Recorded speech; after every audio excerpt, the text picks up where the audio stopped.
Maganda umaga, tanghali, hapon, gabi. Sa Zodiac sign na Leo. Lola Baby po nagpapakilala. Bibigyan ko po kayo ng reading, ha? Okay. Ito po is para bukas. Monday, 24 hanggang katapusan, 31 ng Agosto. Leo with the fire elements. Excuse me. Tingnan natin the energy surrounding sa inyo, ha? Okay. La la la la. Dog. Protection from a powerful friend. Okay? Yan.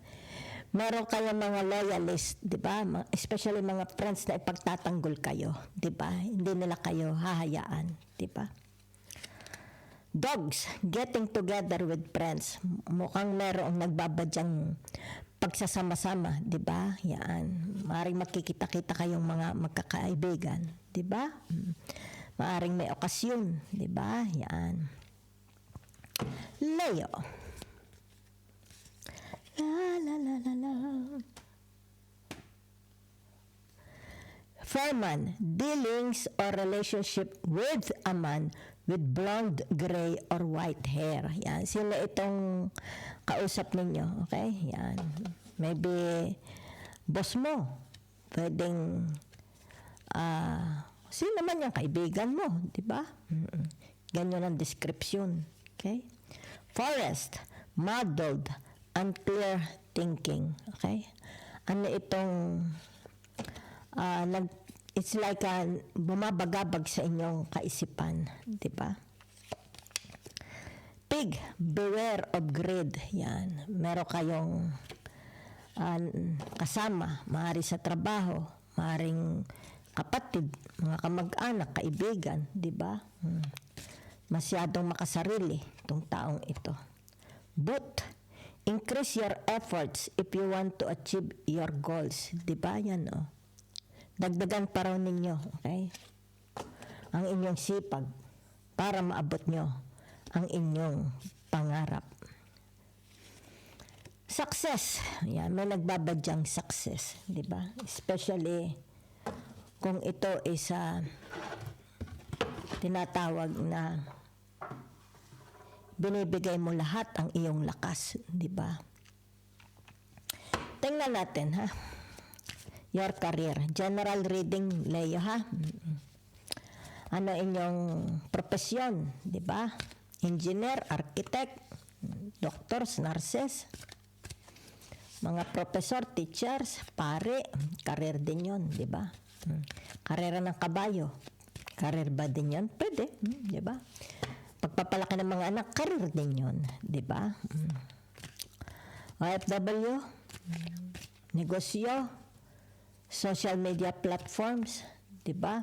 Money, workplace, ano tawag dito?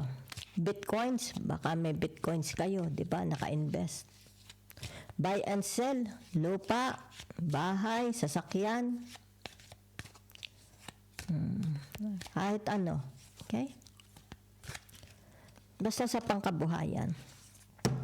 8, di ba? So, ibig sabihin nito, it's like meron kayong tatapusin, okay? Na trabaho. Pero kailangan pa rin yung tinatawag na it's like sabihin na natin parang may ginupitan ka, di ba? Yan, the 8 of Pentacles, ginupitan. Madam, yan. Ito yung tinatawag polishing na, finishing na, di ba? Yan. Para perfecto. Kasi may pagka-perfectionist kayo, di ba? It's like kaunting polish na lang, di ba? Masyado kayong detalyado. Yan, ha? Maaring sabihin natin, baka cook kayo, di ba? Yan. Kumbaga dito ay bago ilagay doon sa unahan sa etalage, kung tawagin, di ba? Tikmang maigi, di ba? Doon nakasalalay yung tinatawag na galing ninyo. Kaya nakikita dito speck and span ng mga Leo, perfectionist, di ba? Nakikita niya ang maliliit na detalye. Okay?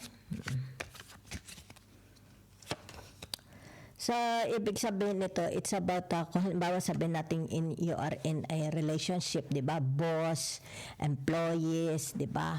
Sino pa? halimbawa sa investment, sa negosyo, 'di ba, associate si ano, 'di ba? Yan. Ibig sabihin nito yung tinatawag na kapalagayan, 'di ba? Maaring kayo kapalagayan loob kayo ng boss ninyo, 'di ba? Yan. Pinagkakatiwalaan, 'di ba? Since dalawa, maaring kayo kapalagayang loob nyo ang inyong mga empleyado, 'di ba, kasama sa trabaho kasi nakahawak sa kamay, 'di ba?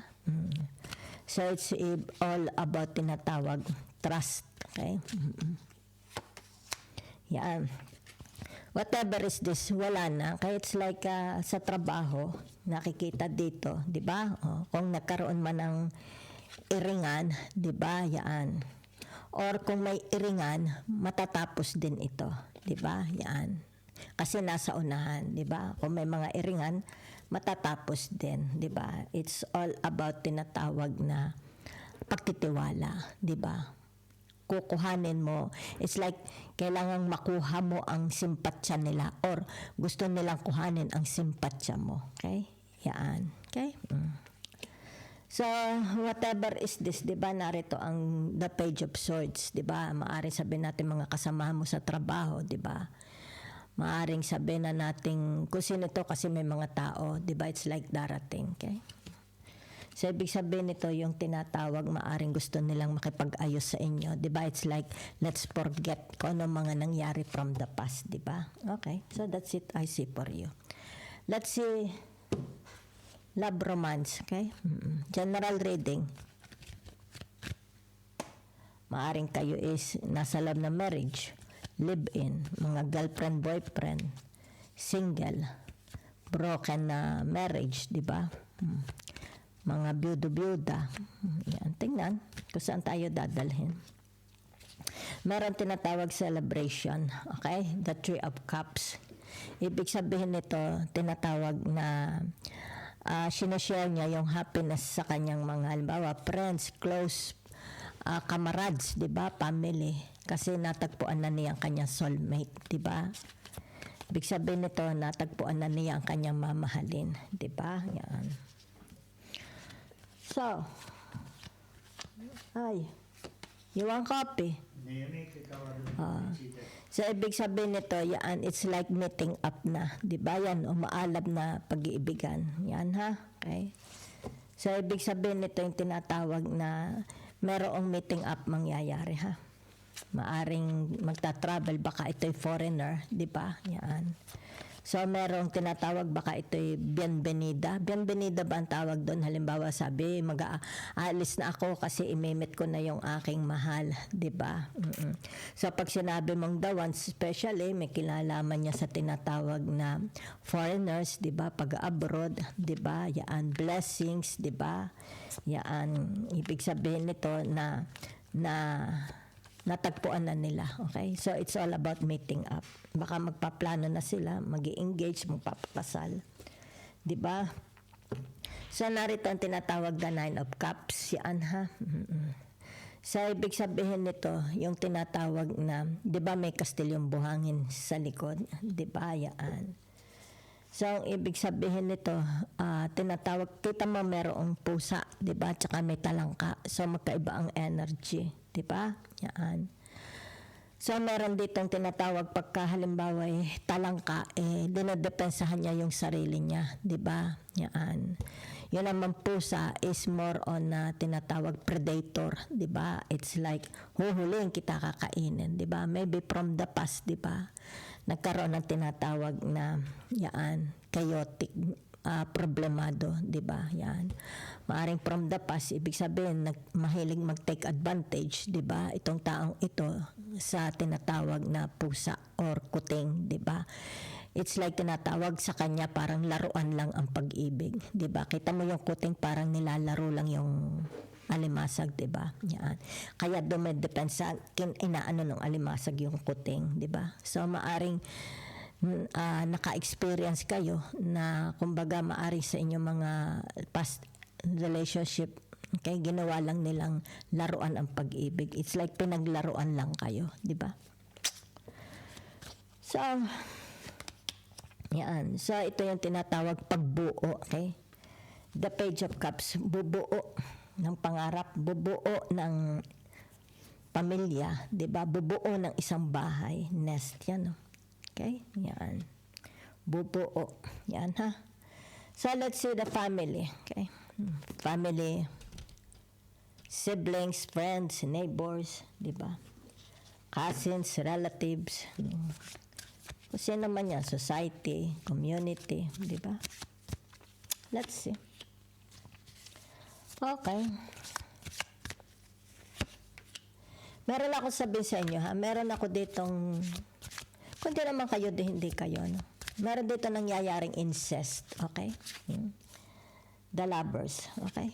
Incest, okay? The lovers, the Gemini. Pero ito incest. Ibig sabihin ito nagpatulan. Okay? Halimbawa, magpinsan.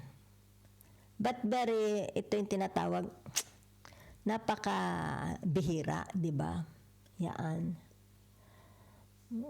Dito kasi nakikita. Yan. Maaring nagkaroon ng attraction, di ba? Yan. Incest. Yan ha. So, ibig sabihin nito, yung tinatawag na baka merong mag-aasawa sa family ninyo, di ba? Ang mapapangasawa is from abroad, di ba? Foreigners. Meron din dito yung tinatawag na, yan, it's like talking, communication, di ba? Baka ito'y kayo, mga relatives nyo from around the world, mga friends, di ba? Maaring through social media, nag-uusap. Okay? Yan. Maaring nagpaplano, di ba? Yan. Either ito'y incest or yung tinatawag na, halimbawa ikaw, di ba? Halimbawa ang asawa mo, nagkagusto sa kapatid mo, di ba? Yan. Yan. Dito rin, di ba? Yan. Pwede. Okay? O baka ikaw, tinatawag na ang asawa mo nagkagusto sa isa sa kaibigan mo, di ba? O kaya sa katrabaho, di ba? Ito yung tinatawag na connection, di ba? Sa mga loved ones, maring watak-watak kayo from all over the world, di ba? So, ibig sabihin nito, yung tinatawag meron ditong the Ten of Swords, di ba? Okay. So, ibig sabihin ng the Ten of Swords na ito, kailangan ito'y dalhin, halimbawa yung tinatawag, i-expose, di ba? Maaring dadalhin sa hukuman, dadalhin sa korte, di ba? Barangay, yan, no? Kasi basag, di ba? It's like pag binasag mo ang salamin, hindi na yan mare-repair, di ba? Yan, hindi na mare-repair. Kasi may nakita ako dito nagpatulan, di ba? Halimbawa sabihin nating kapatid niya, di ba? Pumatol sa iyo o ikaw, asawa mo, pumatol sa kapatid mo. Basta't ganon. Tsaka meron din dito tinatawag incest, di ba? Yan, no? Kasi malakas, di ba? Yan, no? It's like blood, di ba? So, let's see last card. Narito ang the judgment, di ba? Merong nangungulila. Okay? I don't know. It's like walang sumasagot, di ba? Halimbawa, tumatawag siya sa Facebook, di ba? Kling, kling, kling, kling, wala nasagot. Di ba yan, no? Okay? Wala maisagot, di ba? So, ibig sabihin nito yung tinatawag in-isolate. Meron ditong in-isolate siya, di ba? Halimbawa, mga friends, di ba? Yan. In-isolate siya or mga kamag-anak, mga kapatid, isolated, di ba? Yan. Kumbaga dito left out in the cold. Okay? So, let's see if there is a success saan mang area sa buhay nyo. Career man ito, love, romance, friends, di ba? Negosyo. Okay. So, ibig sabihin nito, okay? Tinatawag na, yan ha, meron ditong the Nine of Wands. Okay? So, ibig sabihin ng the Nine of Wands is ang kanyang laban, di ba? Nakakapagod, di ba? Halimbawa, sabihin na nating kaya siya nakikipaglaban, di ba? Dahil meron siyang goal, meron siyang ipinaglalaban, di ba? Maaring kaya siya, sabihin na nating nagtatrabaho para sa kanyang pamilya, sa magulang, mga kapatid, baka pinag-aaral niya, marami siya pinag-aaral, di ba? Pero it's worth, di ba? Yung kanya pinaglalaban is worth dying for. Nakakapagod lang, di ba? Kakapagod. Very, very challenging. It's like, dito kasi narito, 'di ba? Yung tinatawag the two of cups, 'di ba? Maaring siya inaasahan, 'di ba? Maaring tinatawag na the result, 'di ba? Yan. Ibig sabihin nito yung, let's say, parang sinabi ditong, okay, babayaran kita, pero kailangan pulido ang trabaho mo, 'di ba? Yan. It's like sabihin natin, if you're a doctor, 'di ba? Kailangan pulido ka. Yan. Mahirap. So, pwede rin naman ito yung tinatawag na maaring ito is nag-aral, di ba? Talagang pinilit niyang makatapos siya, di ba? Kaya there is a celebration, di ba? It's for his tinatawag their future, di ba? For their future. Yan, ha? Ibig sabihin nito, gusto nila yung kapalaran nila is hindi parang buhangin lang, di ba? They want a solid, okay, structured, concrete. Okay? Pag-asawa man ito sa pag-aaral, trabaho. Okay? So that's it I see for you. So, talagang may celebration. Okay? Yan. Okay? Dito, double confirmation. Celebration. Okay? Yan, no? Kita mo.